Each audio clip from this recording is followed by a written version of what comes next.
Turabasuje abadukurikiye kuri Kare Brothers TV, Uwiteka abahire. Uyu munsi tugiye gukomereza hamwe twigana ibyigisho byabera byo ku isabato. Ni umugabane wa kabiri w'ubutumwa bw'isoko bwanditswe na Yohana. Uyu munsi tugiye kwigana icyigisho cya 12 kivuga Yesu na Lazaro. Ariko mbere ya byose, nk'uko bisanzwe muri kumwe nanjye Emmanuel Niyonsenga ndetse na bene data turi kumwe Robert na Eric Niyomfura. Imbere ya byose mumfashe munyemerere tubanze dusenga. Turagushimiye data twese uri mu ijuru, tugushimiye ubuntu n'imbabazi tugirira uko bwije n'uko bukeye, izina ryawe ryera nirihimbazwe. Uyu munsi turakurageje kugira ngo ubane natwe muri aka kanya tugiye kumara twiga ibyanditswe byera, ufashe n'abadukurikiye kugira ngo ibi byigisho bitugire umumaro twese, mu izina ry'umwami wacu Yesu, amen. Icyigisho cyacu kivuga Yesu na Lazaro gifite isomo ryo kuzirikanwa muri iki cyumweru biboneka muri Zaburi 116 umurongo wa 15. Hari amagambo avuga ngo urupfu rw'abakunzi be ni urw'igiciro cyinshi mu maso y'Uwiteka. Dufite kandi amagambo aboneka mu gitabo cy'Ibyifuzo byose paje 530 avuga ngo muri Kristo niho ubugingo bw'umwimerere muri Kristo niho hari ubugingo bw'umwimerere bwuzuye kandi butagabanyije. Ubumana bwa Kristo ni ubwishingizi ku mwizera wese ko afite ubugingo buhoraho. Bene data, sinzi niho hari icyo mwakongera kuri aya magambo muhuza Yesu na Lazaro no kuvuga ku rupfu n'isomo riri muri Zaburi rivuga ngo urupfu rw'abakunzi be ni urw'igiciro cyinshi mu maso y'Uwiteka. N'aya magambo y'umwuka w'abahanuzi. Eric, hari icyo wabivugaho? Hano bari kutubwira nyine Yesu na Lazaro. Yego. Iyo dusomye Lazaro muri Bibiliya, ikintu gihita kibanguka mu ntekerezo zacu se ni iki? Ni uko yapfuye Yesu akamuzura. Noneho n'isomo hano ryavuga ngo urupfu rw'abakunzi be ni urw'igiciro cyinshi mu maso y'Uwiteka. Nyine n'ubundi bari kurenguruza ku bijyanye na rwa rupfu rwa Lazaro turi kuvuga. Yego. Hepfo rero bahita batwereka ko Kristo ni Imana, kandi ubumana bwe ni ibyiringiro ku muntu wese umwizera, kuko naho yapfa azazuka. Ngira ngo ni amagambo yumvikana neza kurebana Yesu na Lazaro. Ingingo ya mbere rero tugiye guheraho ni umuryango, iravuga ngo umuryango w'i Betaniya. Dufite ikibazo kibaza ngo ni abahe bigishwa Yesu yari afite mu mujyi wa Betaniya. Dufite igisubizo kiboneka muri Yohana 11 umurongo wa 5, aho hari amagambo avuga ngo Yesu yakundaga Marita na mwene se na Lazaro. Nabaza aba nibo bigishwa bari bafite Yesu yari afite i Betaniya, Marita na Lazaro na mwene se. Hano mwene se ntabwo bahise batubwira uwo ari ko Yesu mwene se usanga ni Mariya. Ni Mariya. Ese Robert, umwuka w'abahanuzi hari havuga ngo iki, cyangwa nawe nuko ubyumva? Umwuka w'abahanuzi uravuga ngo umutima wa Kristo wakundaga cyane uwo muryango w'i Betaniya, kandi igikorwa cye gitangaje kurusha ibindi yagikoreye umwe mu bagize uwo muryango. Ni ukuvuga ngo hano umutima wa Kristo wakundaga umuryango wa Lazaro. Uyu muryango nyine batubwira w'i Betaniya ni umuryango wari urimo Lazaro na Mariya hamwe nande na Marita. Kandi ikintu gikomeye ni uko igikorwa cye gikomeye yagikoreye kuri uwo muryango. Bakomeza batubwira ngo Yesu yari yaragiye aruhukira mu muryango wa Lazaro kenshi.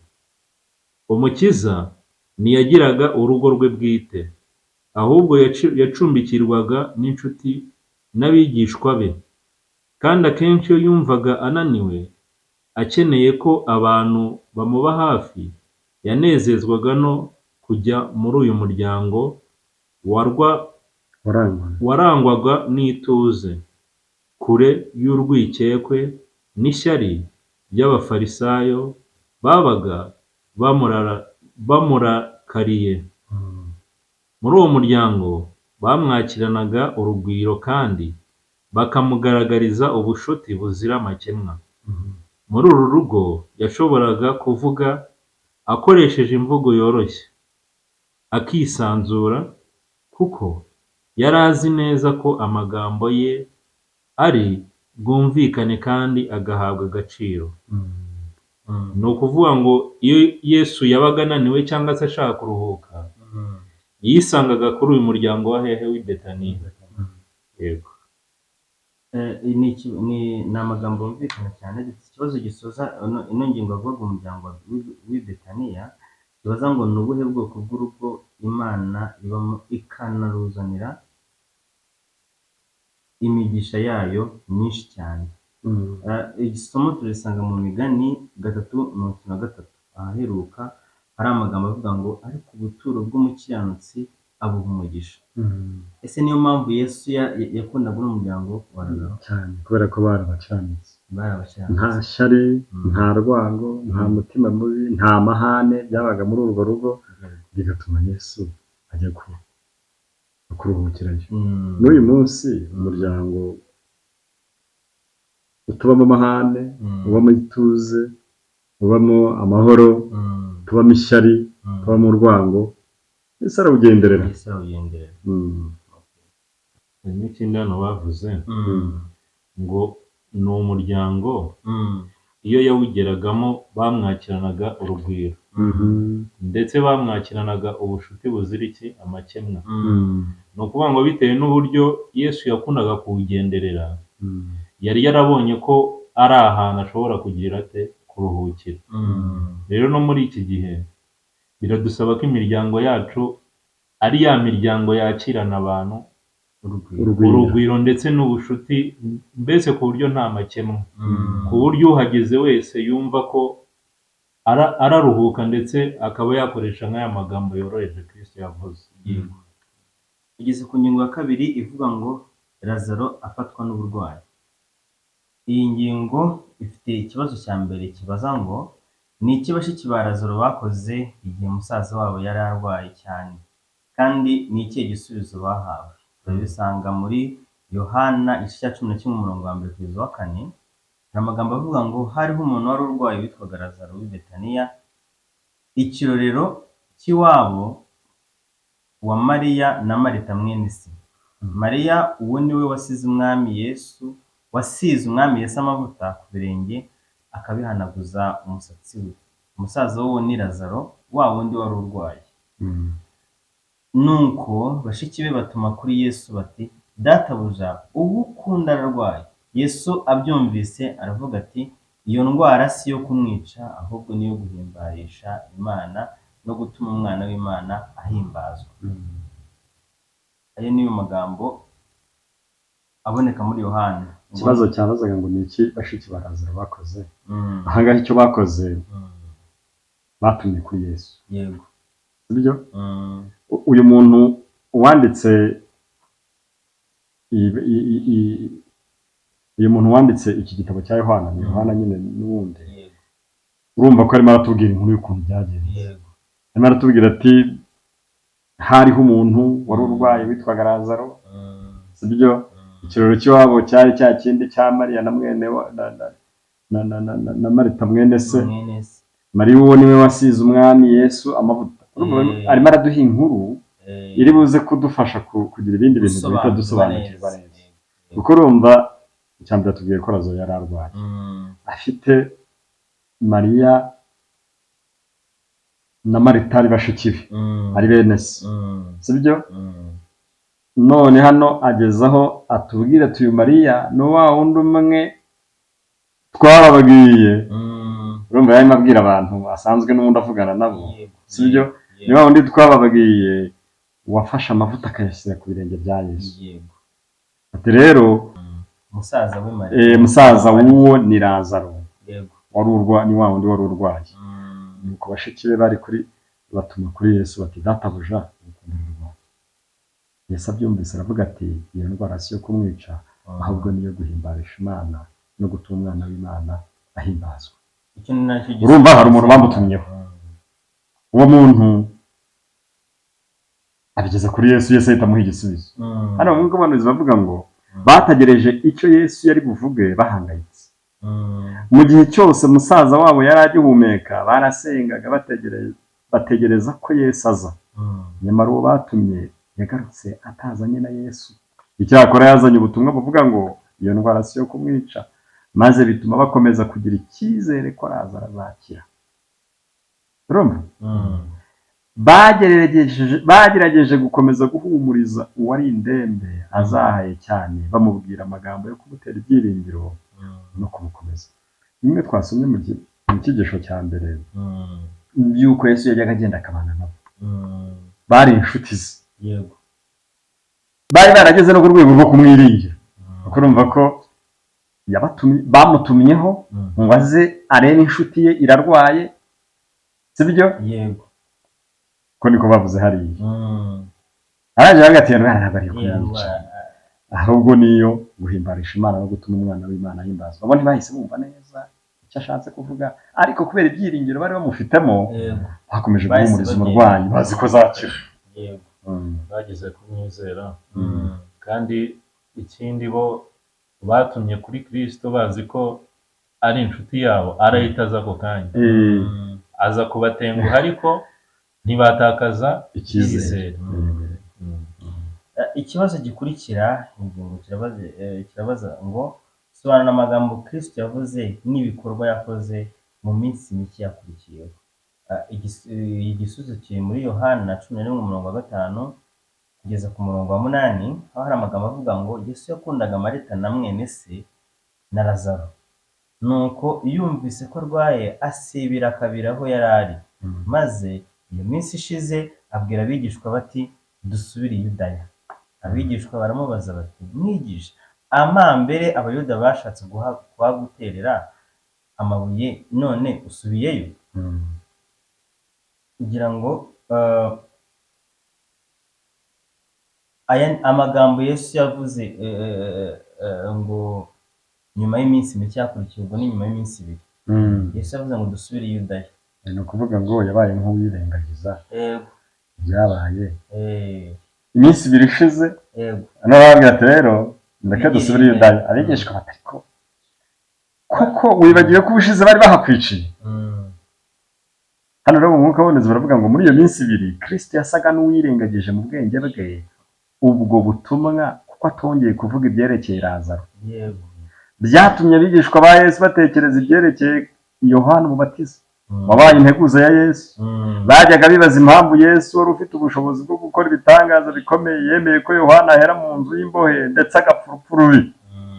Ni iki cyatumye Yesu atarwana ku buzima bwa Yohana kandi yari abifitiye ubushobozi? Iki kibazo cyakunze gusubirwamo kenshi n'abafarisayo, bakagikoresha nk'igihamya kitagishwa impaka, bahakana ko Yesu atari umwana w'Imana. Uwo mukiza yari yaraburiye abigishwa be ko bazahura n'ibigeragezo, ibihombo no gutotezwa. Mbese yashoboraga kubahana mu bigeragezo. Bamwe bageze aho bibaza niba bataribeshye ku murimo yaje gukora.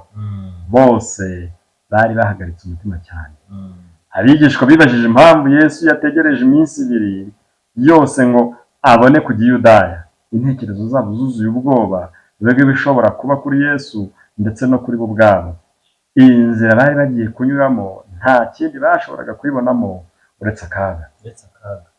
Hajemo indi ngingo abigishwa bongeye gutekereza nyuma y'uko Yesu yirengagije. Bongeye kwibuka ko yanirengagije Yohana agapfira muri gereza. Bongeye kugira ubwo ni nk'abikanze babatengo na Lazaro nta muretse ubu. Ubwo niko bahise bavuga. Na Lazaro amuretse, bivuze ngo habayeho no gushidikanya, byatumye banashidikanya. Hano batubwiye ngo bamwe batangiye gushidikanya niba bataribeshye ku murimo we koko. N'umwana w'Imana ko azakwa kuri kubundi akaba yakora ibitangaza bikomeye. Kuki yaretse Yohana Umubatiza agapfira muri prison? Basaga nkaho mbese babonye igishyigikira abo bafarisayo, kuko babifataga nk'aho ari igihamya cy'uko Kristo adashobora gukiza. noneho kubera ko bari banageze n'ahantu bananirwa kumwizera koko, Mm. bageze n'ahantu Mm. batangira no kugira impungenge z'uburinzi bari bubone. byari byabaye. Ndiko uyu abandi ari byakubayeho, Yego. none kandi dusubireyo muri make icyo babonaga kari akaga gusa, ntibari bagifite ibyiringiro muri Yesu kubera ikibazo cya Yohana Umubatiza. urumva kujya i Betaniya yashatse gusubira i Yudaya n'ikibazo cy'i Betaniya kidakemutse. ese buriya Yudaya na Betaniya ushobora gusanga ari ikirorero. Betaniya ni ikirorero cy'i Yudaya. Yudaya ari nk'agace kanini harimo ahubwo uwo mudugudu wa Betaniya. Ingingo tugezeho rero tugeze ku ngingo yacu ivuga ngo ibyiringiro biturutse mu gutentebuka. ubwo ni igisubizo, ni ibibazo byose twibaje kuri ino ngingo bisa nkaho bigiye gusubizwa aha ngaha cyane.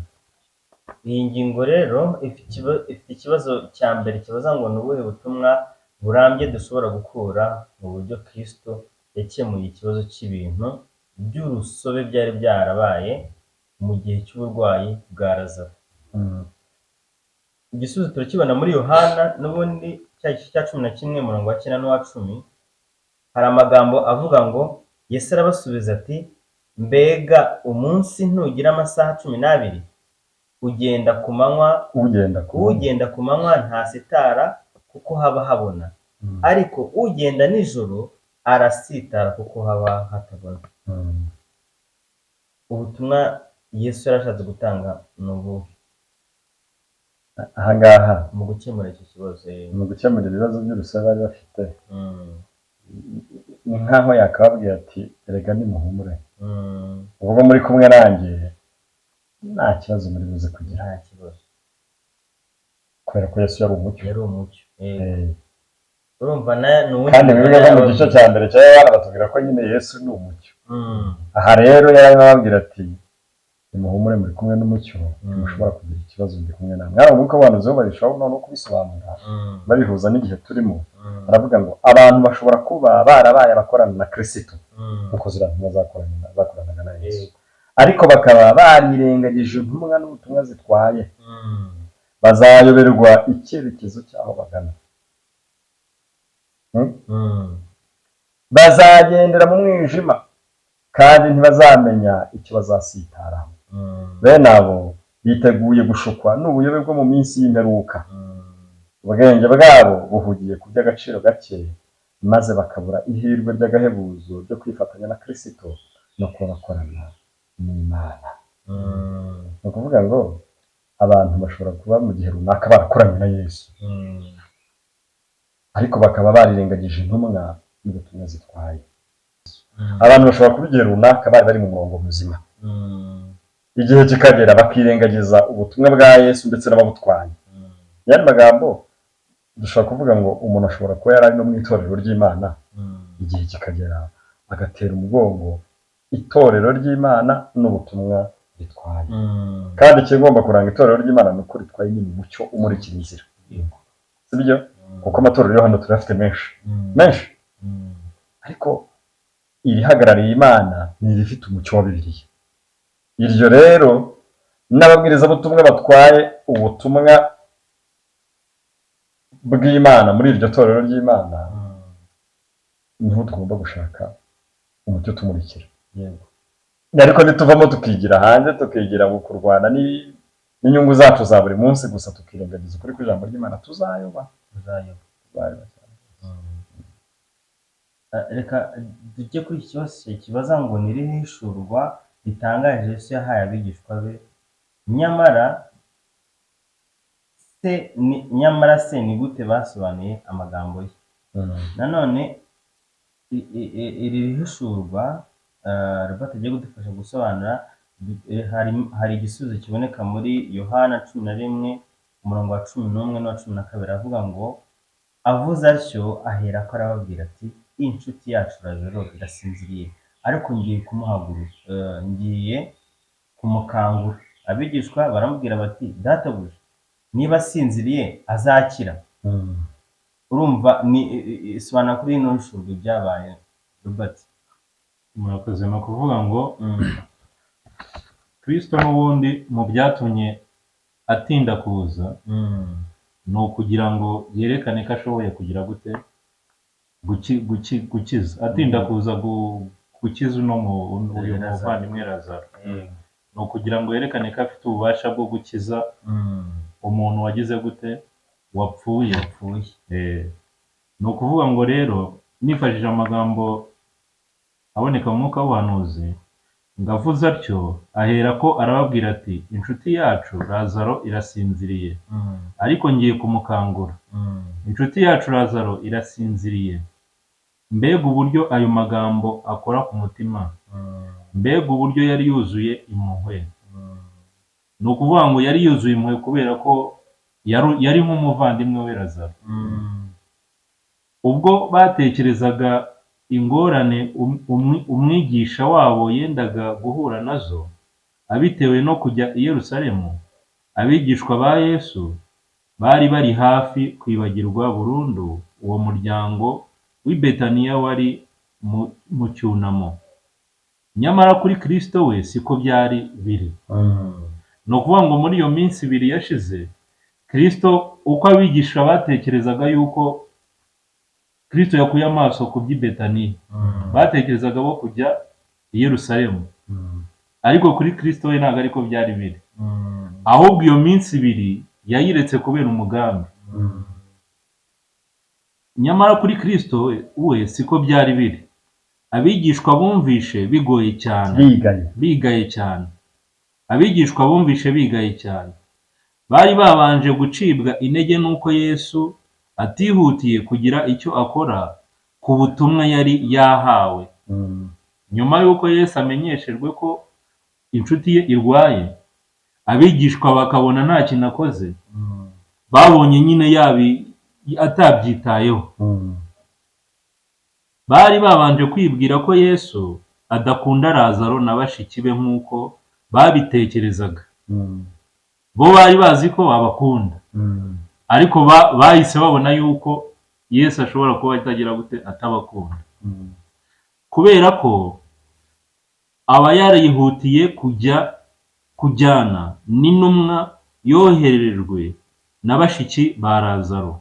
Ariko amagambo Yesu yavuze ati inshuti yacu irasinziriye yakanguye intekerezo nzima mu bigishwa ba Yesu.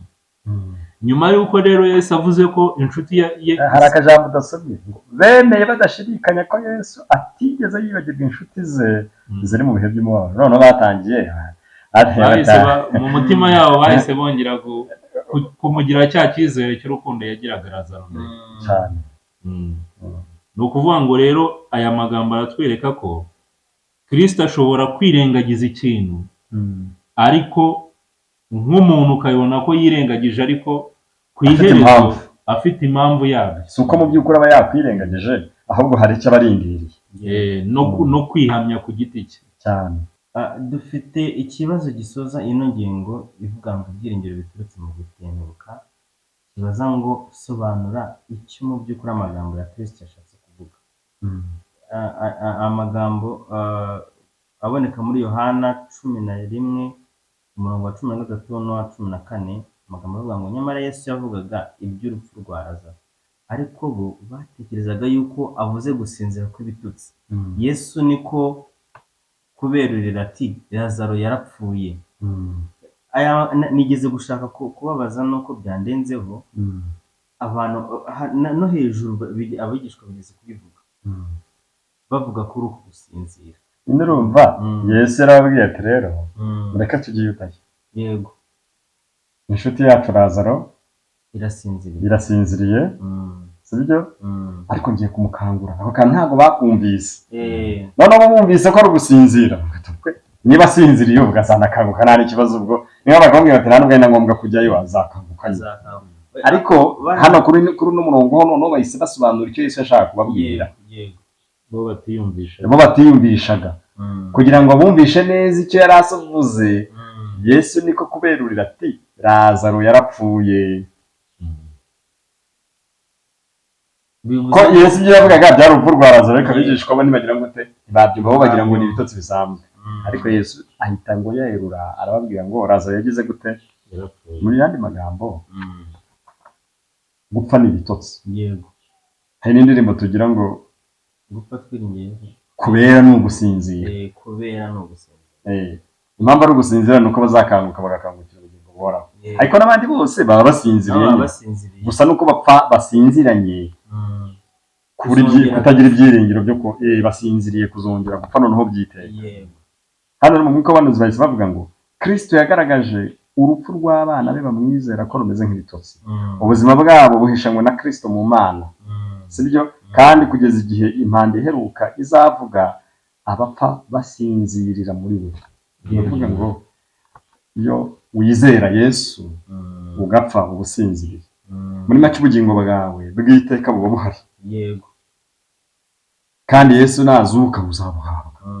Uvuga ngo ubusinziriye muri Yesu. Nyine ubusinziriye muri Yesu, nyine magambo ni nko kuvuga ngo nta kindi kibazo kindi cyo kuvuga ngo wazarimbuka cyangwa hari ibibazo bindi uzahura nabyo. Aha ngaha iyo mpageze mbona ukuntu iyi si yacu ifite ikibazo cy'imyizerere, noneho byagera ku cyo gupfa rwose ukabona ni ikibazo gikaze. Bana bagacika intege. Iyo ugiye ahantu bashyinguye cyangwa kumwe tujya ku nzibutso, abantu bari kukubwira ngo umuntu ngo aho bari ngo bari kutureba gutese kandi nyine barasinze. Uzaba biri mu bitotsi byawe, iyo mu bitotsi byawe se hari ikintu umenye. Hari n'igihe uryama unaniwe, nk'iyo uryamye unaniwe, hari igihe uryama saa 3 ukicara saa 11 ukagira ngo ni nk'ako kandi buriya n'abantu bazazuka niko bizabizi. Bimwe n'ibitotsi.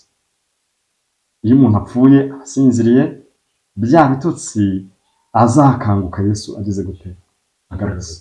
Tugeze ku ngingo ya 4 ifite umutwe w'amagambo uvuga ngo gutegereza gutegereza gutegereza. Inshuro eshatu. Dufite ikibazo kibanza ngo kuki Yesu yagumye kure ya Betaniya na nyuma yo kumenya ko Lazaro yapfuye. Amagambo ari muri Yohana igice cya 11:15 hari amagambo avuga ngo nanjye nezerewe ku bwanyu kuko ntari impari kugira ngo noneho mwizere nimuze tujya ahaye. Ikibazo kirakoza ngo kuki Yesu yagumye kure ya Betaniya na nyuma yo kumenya ko Lazaro yapfuye. Yego. Yabikoze kugira ngo noneho atanga ikimenyetso ko ari Imana kuko abantu bamwizeye. Kuko kureka Lazaro agapfa, yarangiza akazagenda akamuzura, ni igihamya n'abatamwemera batashoboraga kurwanya. Kuko kuzuka kwa Lazaro abantu babizi ko yapfuye, akazuka akaba ari hariya, ese wabigira utese? Ni hahandi ukubitana n'ikintu nyine ukumirwa gusa. Niyo mpamvu nababwiye ngo nanjye nezerewe ku bwanyu kuko ntari impari kugira ngo noneho mwizere muze tujya ahaye. Yesu mwana mu mwuka w'abahanuzi akubwira ko ngo Yesu muri ya minsi yose yamaze ngo nawe yumvaga afite agahinda, nawe yumvaga ataguwe neza, ariko kubera isomo yashakaga gutanga arabyemera. Hano mu mwuka w'abahanuzi usomye hepfo baravuga ngo nawe yashengurwaga n'agahinda kenshi ubwo yabwiraga abigishwa bati Lazaro yarapfuye. Nyamara Kristo ntiyatekerezaga gusa inshuti ze z'i Betaniya, ahubwo yanitaga ku guhugura abigishwa be. Bagombaga kuzamuhagarara mu isi kugira ngo imigisha ya Data wa twese ibone uko igera ku bantu bose.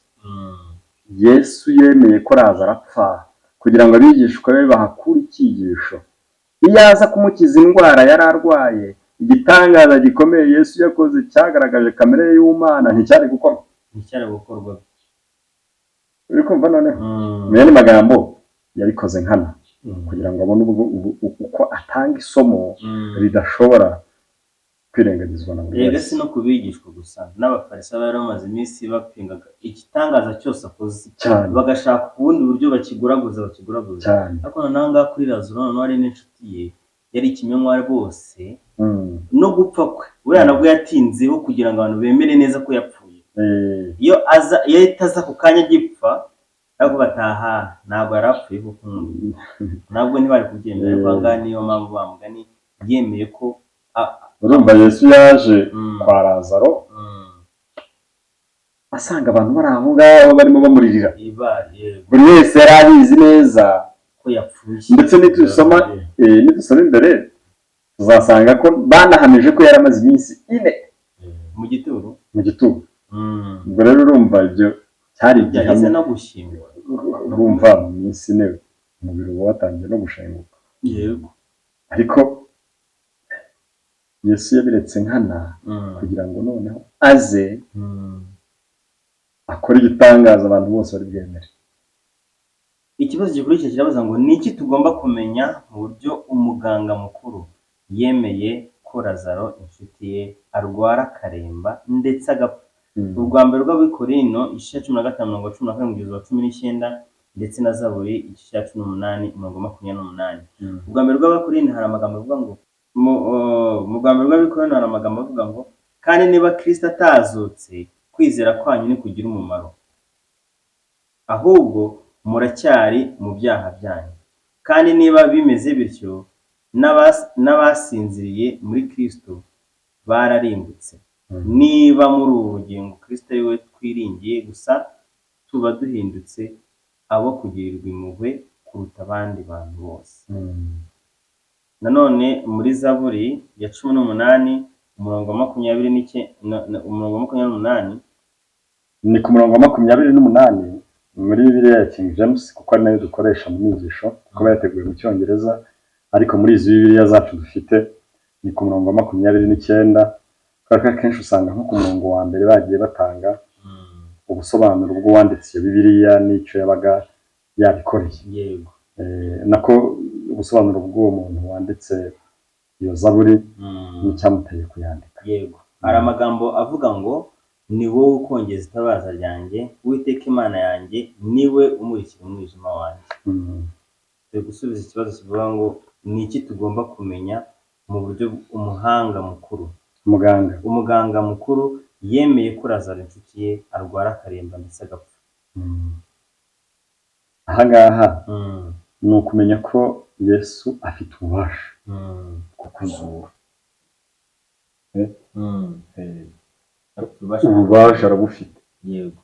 Hari n'impamvu batubwiye ngo kandi niba Kristo atazuka kwizera kwanyu atazutse kwizera kwanyu ntikugira umumaro. Yego. Ahubwo muracyari mu byaha byanyu.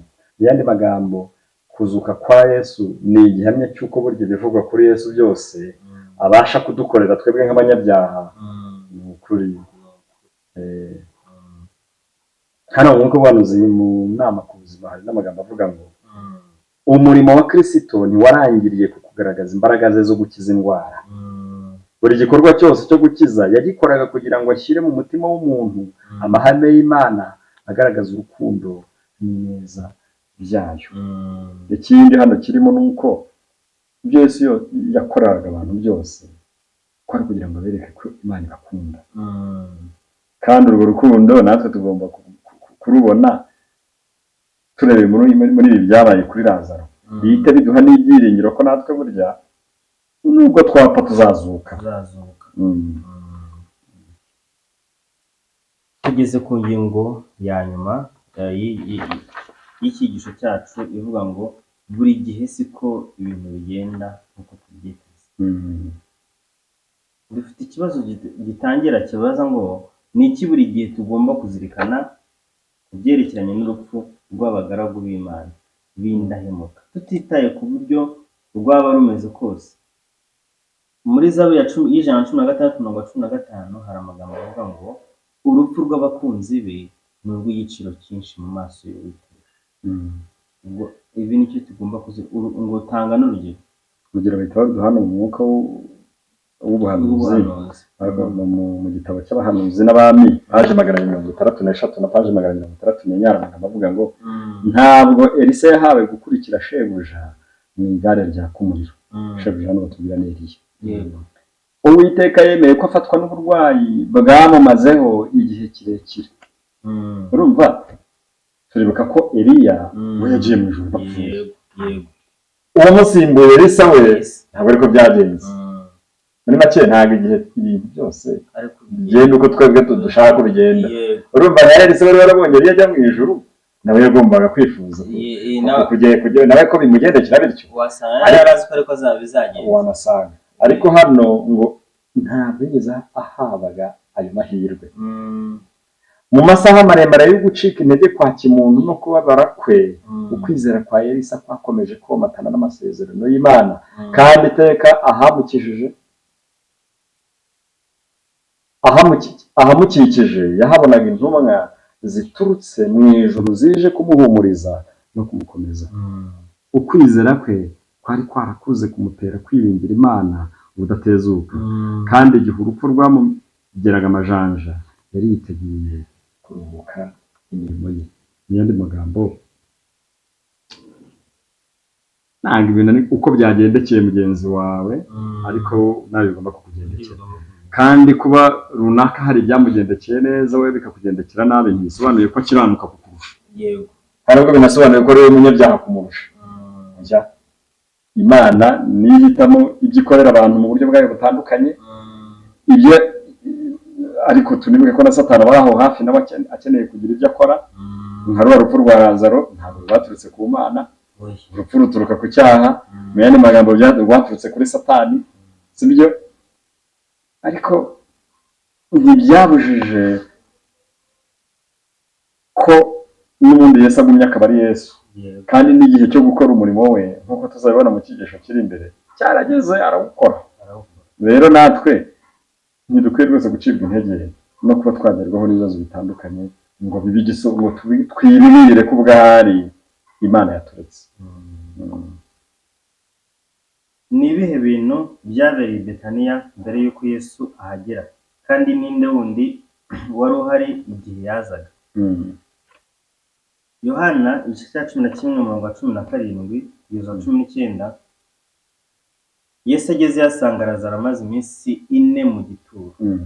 I Betaniya hari bugufi bw'i Yerusalemu nka stadiyo 15. Nuko abayuda benshi bari baje kwa Marita na Mariya bahahurira kuko kubahumuriza kuko umusaza wabo yari yapfuye. Bari dufashe ni ibihe bintu byabereye mbere y'uko Yesu agera?